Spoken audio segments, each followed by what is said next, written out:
ವೀರೇಂದ್ರ, ಚರ್ಚೆ ಯಾವ ಹಂತಕ್ಕೆ ಬಂದಿದೆ ಅಂತಂದ್ರೆ ಒಬ್ಬರಿಗೂ ಕೊಟ್ಟಿಲ್ಲ ಅನ್ನೋ ಆರೋಪ, ಒಬ್ರಿಗೆ ಕೊಟ್ರೆ ಸಾಕಪ್ಪ ಅನ್ನೋ ಸಮಾಧಾನಕ್ಕೆ ಇದು ವೇದಿಕೆ ಆಗ್ತಾ ಇದೆಯಾ ಅಂತೇಳಿ. ಹಾಗೆ ನೋಡೋದಾದ್ರೆ ಇರೋ 6 ಜನಕ್ಕೆ ಅವಕಾಶ ಕೊಡಿ ಅಂತ ಕೇಳೋರಿದ್ದಾರೆ. ಬಟ್ ಒಂದು ಕೊಟ್ರೆ ಸಾಕು, ಕಾಂಗ್ರೆಸ್ ಪಕ್ಷ ಗೆದ್ದ ಹಾಗೆ, ಕಾಂಗ್ರೆಸ್ ಸರ್ಕಾರ ಗೆದ್ದ ಹಾಗೆ ಅನ್ನೋ ರೀತಿಯ ಸಿಚುಯೇಷನ್ ನಿರ್ಮಾಣ ಆಗಿದೆ. ನಾ ಏನು ಅಬ್ಸರ್ವ್ ಮಾಡ್ತಿದ್ದೆ ಗೊತ್ತಾ ಸ್ಮಿತಾ, ನಂಗೆ ಭಾಳ ಆಶ್ಚರ್ಯ ಆಯಿತು.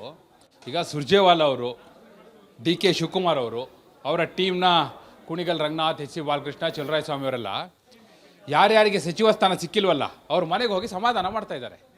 ಒಬ್ಬರೇ ಒಬ್ಬರು ಮಹಿಳಾ ಶಾಸಕಿಯ ಮನೆಗೆ ಹೋಗಿ ಸಮಾಧಾನ ಮಾಡಿದ್ದೀವಿ ನೋಡಿದ್ರ ಎಲ್ಲಾದರೂ?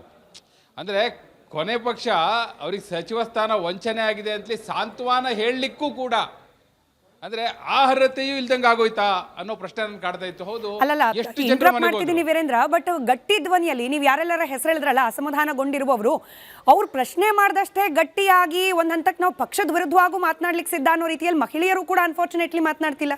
ನಾವು ಆಕಾಂಕ್ಷಿಗಳ ಹೌದು, ಕೊಡ್ಬೇಕು ಹೌದು, ಈ ಟೋನೇ ಇದೆ ಅಂತ. You are right. ಅದೇ ಈಗ ಏನಾಗಿದೆ ಅಂದರೆ ರಾಜಕಾರಣದಲ್ಲಿ ಈಗ ಪುರುಷ ಪ್ರಧಾನ ಸಮಾಜ ಅಂತೀವಿ ನಾವು. ಪುರುಷ ಪ್ರಧಾನ ರಾಜಕಾರಣವೂ ಆಗಿರ್ಬೋದು, ಸಂಪುಟವೂ ಪುರುಷ ಪ್ರಧಾನ, ಕಡೆಗೆ ಸಾಂತ್ವನ ಹೇಳುವ ಕಡೆಯೂ ಕೂಡ ಪುರುಷರೇ ಪ್ರಧಾನ. ಯಾಕಂದರೆ ಮಹಿಳೆಯರು ಕೇಳ್ತಾ ಇಲ್ಲ ಅನ್ನುವ ಕಾರಣಕ್ಕಾಗಿ.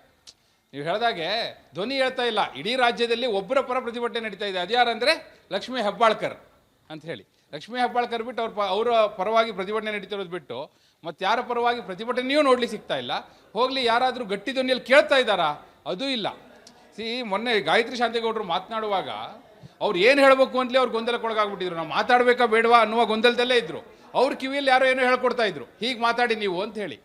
ಅಂದರೆ ಎಷ್ಟರ ಮಟ್ಟಿಗೆ ಈಗ ಈ ಸೂತ್ರದ ಗೊಂಬೆ ಅಂತಾರಲ್ಲ, ಆ ರೀತಿ ಆಗೋಗ್ಬಿಡ್ತಾ ಹಾಗಾದರೆ ರಾಜಕಾರಣದಲ್ಲೂ ಕೂಡ, ಅದ್ರೂ ಕೂಡ ಒಂದು ಸಚಿವ ಸ್ಥಾನದ ವಿಚಾರ ಬಂದಾಗಲೂ ಕೂಡ ಅಂತ ಹೇಳಿ. ಬಹುಶಃ ಅದೇ ಕಾರಣಕ್ಕಾಗಿ ಇವತ್ತು ಈಗ ಇರುವ ಒಂದು ಮಹಿಳೆ ಈಗ ಏನು ಒಂದು ಖಾಲಿ ಇದೆಯಲ್ಲ ಅದನ್ನು ಮಹಿಳೆಯರಿಗೆ ಕೊಡ್ತಾರೆ ಅಂತ ಇತ್ತು. ಈಗ ಮತ್ತೊಂದು ಫಾರ್ಮುಲಾ ಡಿಸ್ಕಷನ್ ಆಗ್ತಾ ಇದೆ ಸ್ಮಿತಾ. ಏನು ಗೊತ್ತಾ, ಆ ಒಂದು ಸ್ಥಾನ ಮಹಿಳೆ ಕೊಡೋದಲ್ವಂತೆ. KH ಮುನಿಯಪ್ಪನವ್ರು ಮಿನಿಸ್ಟರ್ ಇದ್ದಾರಲ್ಲ, ಅವ್ರದ್ದು ರಾಜೀನಾಮೆ ಕೊಡಿಸೋದು, ಅವರ ಪುತ್ರಿಯನ್ನು ಮಹಿಳಾ ಕೋಟಾದಲ್ಲಿ ಫುಲ್ಫಿಲ್ ಮಾಡಿಬಿಡೋದು. ಅಲ್ಲಿಗೆ ಮಹಿಳಾ ಕೋಟ ಫುಲ್ಫಿಲ್ ಆಗೋಯ್ತು.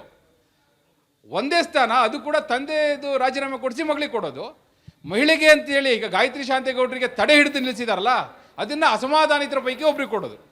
ನೀವು ಯೋಚನೆ ಮಾಡಿ, 34 ಸಚಿವರ ಪೈಕಿ ಒಬ್ಬಾಕಿಯನ್ನು ಕೊಡಲಿಕ್ಕೂ ಕೂಡ ಇಷ್ಟು ಲೆಕ್ಕಾಚಾರ ಹಾಕಿ ಕೊಡಬೇಕೋ ಬೇಡವೋ, ಕೊಡಬೇಕಾದ ಅನಿವಾರ್ಯತೆ ಏನು ಅನ್ನುವಂಥ ಆಲೋಚನೆ ಬರುತ್ತೆ. ಅಂದರೆ ಹಾಗಾದರೆ ನಿಜಕ್ಕೂ ಕೂಡ ಇವರು ಭಾಷಣ ಮುಗಿತಾ ಇರ್ತಾರಲ್ಲ, ಸಮಾನತೆ, ಮಹಿಳಾ ಪ್ರಾತಿನಿಧ್ಯ, ಎತ್ರ ನಾರ್ಯಸ್ತು ಪೂಜ್ಯಂತೆ ತತ್ರ ಏನದು ಇದೆಲ್ಲ ಶ್ಲೋಕಗಳು, ತತ್ರ ದೇವತಃ ಅಂತೇಳಿ. ಆ ಶ್ಲೋಕಗಳೆಲ್ಲ ಕೇವಲ ಮಾತಿಗೆ, ಭಾಷಣಕ್ಕೆ.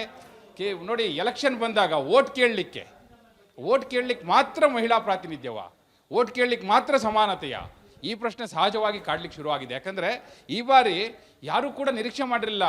ನಾನು ಗಮನಿಸಿದ ಹಾಗೆ ಸ್ಮಿತಾ, ಅದು ದೇವೇಗೌಡರ ಸರ್ಕಾರ ಇರ್ಬೋದು, 94ರಿಂದ 99, ದೇವೇಗೌಡರು ಇದ್ದಾಗಲೂ ಅಷ್ಟೇ, ಆನಂತರ JH ಪಟೇಲ್ ಇದ್ದಾಗಲೂ ಅಷ್ಟೇ, BT ಲಲಿತಾ ನಾಯಕ್ ಅವರಿಗೆ, ಲೀಲಾದೇವಿ ಆರ್ ಪ್ರಸಾದ್ ಅವರಿಗೆ ಒಂದಾದರೂ ಸಚಿವ ಸ್ಥಾನ ಕೊಟ್ಟಿದ್ರು. ಕಡೇ ಪಕ್ಷ ಮಹಿಳಾ ಮತ್ತು ಮಕ್ಕಳ ಕಲ್ಯಾಣ ಇಲಾಖೆಯನ್ನು ಅವ್ರು ನಿರ್ವಹಣೆ ಮಾಡಬೇಕು ಅನ್ನೋದೊಂದು ರೀತಿ ಸಂಪ್ರದಾಯ, ಕನ್ವೆನ್ಷನ್ ಅನ್ನೋ ರೀತಿಯಲ್ಲಿ ಬಂದಿದೆ. ಈ ಬಾರಿ ಅನುಮಾನ ಏನಂದರೆ ಮಹಿಳಾ ಮತ್ತು ಮಕ್ಕಳ ಕಲ್ಯಾಣ ಇಲಾಖೆಯನ್ನು ಯಾರಾದರೂ ಪುರುಷ ಸಚಿವರೇ ನಿರ್ವಹಣೆ ಮಾಡುವಂಥ ಪರಿಸ್ಥಿತಿ ಬರುತ್ತೇನೋ ಅನ್ನುವಂಥದ್ದು ಸಹಜವಾಗಿ ಕಾಡ್ತಾ ಇರುವಂಥ ಪ್ರಶ್ನೆ ಸ್ಮಿತಾ. ಇದಕ್ಕೆ ಬಹುಶಃ ವೋಟಿಂಗ್ ಪ್ಯಾಟರ್ನ್ ಕೂಡ ಕಾರಣವಾಗ್ತಾ ಇದೆಯಾ ವೀರೇಂದ್ರ? ಯಾಕೆ ಪ್ರಶ್ನೆ ಕೇಳ್ತೀನಿ, ನಾವು ಮೊನ್ನೆ ಇದನ್ನ ಮಹಾಭಾರತ ಕಾರ್ಯಕ್ರಮದಲ್ಲೂ ಕೂಡ ಡಿಸ್ಕಸ್ ಮಾಡಿದ್ವಿ. ಆಲ್ ವುಮೆನ್ ಪ್ಯಾನಲ್ ತರೋ ಪ್ರಯತ್ನ ಮಾಡಿದಾಗ ಈಗ ಯಾವುದೋ ಒಂದು ಸಮುದಾಯಕ್ಕೆ, ಫಾರ್ ಎಕ್ಸಾಂಪಲ್ ಕುರುಬ ಸಮುದಾಯಕ್ಕೋ ಅಥವಾ ಒಟ್ಟಾರೆ ಅಹಿಂದ ಸಮುದಾಯಕ್ಕೋ, ಆ ಸಮುದಾಯದ ನಾಯಕ ಅಂತ ಯಾರು ಗುರುತಿಸ್ಕೊಂಡಿರ್ತಾರೆ ಅವ್ರಿಗೇನೋ ಸ್ಥಾನಮಾನ ಸಿಗ್ಲಿಲ್ಲ ಅಂತಂದಾಗ ಅದರ ಫಲಿತಾಂಶ ಮುಂದಿನ ಚುನಾವಣೆಯಲ್ಲಿ ಆ ಸಮುದಾಯ ತೋರಿಸುತ್ತೆ ವೋಟ್ ಹಾಕದೇ ಇರೋ ಮೂಲಕ. ಬಟ್ ಇಲ್ಲಿ ಮಹಿಳೆ ರೆಪ್ರೆಸೆಂಟೇಷನ್ ಇಲ್ಲ ಅನ್ನೋ ಕಾರಣಕ್ಕೆ ಮಹಿಳೆಯರು 112 ಕ್ಷೇತ್ರಗಳಲ್ಲಿ ಮಹಿಳೆಯ ನಂಬರ್ಸ್ ಅಂದರೆ ಮಹಿಳಾ ವೋಟರ್ಸ್ ನಂಬರ್ ಪುರುಷರ ನಂಬರ್ಸ್ನ ಔಟ್ ನಂಬರ್ ಮಾಡುತ್ತೆ. ಹೀಗಿದ್ರೂ ಕೂಡ ಮಹಿಳೆಯರಿಗೆ ಸ್ಥಾನಮಾನ ನೀಡ್ತಿಲ್ಲ ಅನ್ನೋ ವಿಚಾರ ವೋಟಿಂಗ್ ಪ್ಯಾಟರ್ನ್ ಮೇಲೆ ಪರಿಣಾಮನೇ ಬೀರ್ತಿಲ್ಲ ಅಂತ. ಇದು ಒಂಥರ ಟೇಕನ್ ಫಾರ್ ಗ್ರಾಂಟೆಡ್ ಆಟಿಟ್ಯೂಡ್ಗೆ ಎಲ್ಲ ಪಕ್ಷಗಳಿಗೆ ಕಾರಣವಾಗ್ತಾ ಇದೆಯಾ ಅಂತ? ಖಂಡಿತ ನೀವು ಹೇಳಿದ್ದು ನಿಜ. ನೀವು ಅದನ್ನು ನಾವು ಮೊನ್ನೆ ಕೂಡ ಡಿಸ್ಕಸ್ ಮಾಡಿದ್ವಿ. 112 ಕ್ಷೇತ್ರಗಳಲ್ಲಿ ಪುರುಷರಿಗಿಂತ ಹೆಚ್ಚು ಮಹಿಳಾ ಮತದಾರರಿದ್ದಾರಲ್ಲ, ಅದು ಕೇವಲ ಮತದಾನಕ್ಕೆ ಮಾತ್ರ ಪರಿಗಣನೆ ಆಗದು ಬಿಟ್ಟರೆ, ನೀವು 2018ರಲ್ಲಿ 67 ಕ್ಷೇತ್ರದಲ್ಲಿ ಮಹಿಳೆಯರು ಅಂದರೆ ಹೆಚ್ಚಿಗೆ ಇದ್ದದ್ದು, ಅದು 2023 ಹೊತ್ತಿಗೆ 112ಕ್ಕೆ ಏರುತ್ತೆ. ಆದರೆ ಅದೇ ರೀತಿಯಲ್ಲಿ ನೀವು ಸಮಾನಾಂತರವಾಗಿ ಏನಾದರೂ ಶಾಸಕಿಯರ ಸಂಖ್ಯೆ ಹೆಚ್ಚಾಗಿದೆಯಾ, ಸಚಿವೆಯರ ಸಂಖ್ಯೆ ಹೆಚ್ಚಾಗಿದೆಯಾ ನೋಡಿದ್ರೆ ಇನ್ನೂ ಕಡಿಮೆ ಆಗ್ತಾ ಬಂದಿರುತ್ತೆ. ಆ ವ್ಯತ್ಯಾಸವನ್ನು ಕೂಡ ಗಮನಿಸಬೇಕು ಸ್ಮಿತಾ. ಮಹಿಳಾ ಮತದಾರರ ಸಂಖ್ಯೆ ಹೆಚ್ಚಾಗ್ತಾ ಇದೆ, ಈ ಕಡೆ ಪ್ರಾತಿನಿಧ್ಯ ಪ್ರತಿ ಬಾರಿ ಕಡಿಮೆ ಆಗ್ತಾ ಇವತ್ತೆಷ್ಟಿದೆ ಪ್ರಾತಿನಿಧ್ಯ ಸ್ಮಿತಾ? 0, ಶೂನ್ಯ.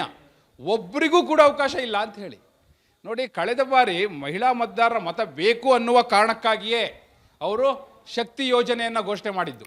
ಆದರೆ ಇವತ್ತು ನಮ್ಮ ಕಾರ್ಯಕ್ರಮದ ಟೈಟಲ್ ಏನು? ಶಕ್ತಿಹೀನ ಸಂಪುಟ ಅಂತ ಹೇಳಿ. ಕೇವಲ ಮತಕ್ಕಾಗಿ ಮಾತ್ರ ಶಕ್ತಿ, ಸಚಿವ ಸ್ಥಾನ, ಅಧಿಕಾರ, ಆಯಕಟ್ಟಿನ ಸ್ಥಾನಮಾನ ಅಂದಾಗ ಅಲ್ಲಿ ಶಕ್ತಿಯ ಅಗತ್ಯ ಇಲ್ಲ. ಈ ಮನೋಭಾವ ಇದೆಯಲ್ಲ, ಬಹುಶಃ ಯಾವ ರೀತಿ ಇದನ್ನು ಸಮರ್ಥನೆ ಮಾಡ್ಕೊಳ್ತಾರೆ, ಬಹುಶಃ ನಾಳೆ ಸದನದಲ್ಲಾದರೂ ಇದನ್ನು ಕೇಳ್ತಾರ ಅಂತ ನನಗೆ ಅದು ಒಂದು ಆಶ್ಚರ್ಯ ಆಗ್ತಿತ್ತು ಸ್ಮಿತಾ. ನೋಡಿ, ಇವತ್ತು ಯಾವ್ಯಾವ ಸಬ್ಜೆಕ್ಟ್ನ ನಾವು ರೈಸ್ ಮಾಡ್ತಿದ್ದೀವಿ ಅಂತ ಅಪೋಸಿಷನ್ ಅವ್ರು ಹೇಳ್ತಿದಾರಲ್ಲ, ಯಾವ್ದು ಗೊತ್ತು ಹೇಳ್ತಿರೋದು? Nagendra issue, okay, well and good. Puttaranga Shetty ಅವ್ರ ಇಶ್ಯೂ, ಓಕೆ, ಚರ್ಚೆ ಮಾಡಿ. ಮಹಿಳೆಯರಿಗೆ ಒಂದು ನೀವು ಸಚಿವ ಸ್ಥಾನ ಕೊಟ್ಟಿಲ್ಲ ಅನ್ನೋದನ್ನ ನಾವು ಚರ್ಚೆಯ ವಸ್ತುವಾಗಿ ತಗೋತೀವಿ ಅಂತೇಳಿ ಅವರಿಂದನೂ ಅವ್ರು ಬರ್ತಾ ಇಲ್ವಲ್ಲ. ಅಂದ್ರೆ ಅವರಿಗೂ ಕೂಡ ಚರ್ಚೆಗೆ ತರಬೇಕು ಅಂತಂದ್ರೂ ಕೂಡ ವೀರೇಂದ್ರ, ವಿರೋಧ ಪಕ್ಷದಲ್ಲೂ ಇರಬೇಕಲ್ಲ ಮಹಿಳೆಯರು, ಅದ್ರ ಪ್ರಾತಿನಿಧ್ಯ. ಬಹುಶಃ ವಿರೋಧ ಪಕ್ಷದಲ್ಲೂ ಕೂಡ ಮಹಿಳೆಯರ ಸಂಖ್ಯೆ ಕಡಿಮೆ ಇರೋದ್ರಿಂದ ಇದು ಸೀರಿಯಸ್ ಮ್ಯಾಟರ್ ಅನ್ನಿಸ್ತಿಲ್ವೇನೋ. ಎನಿವೆ, ಸಂಪರ್ಕದಲ್ಲಿರಿ.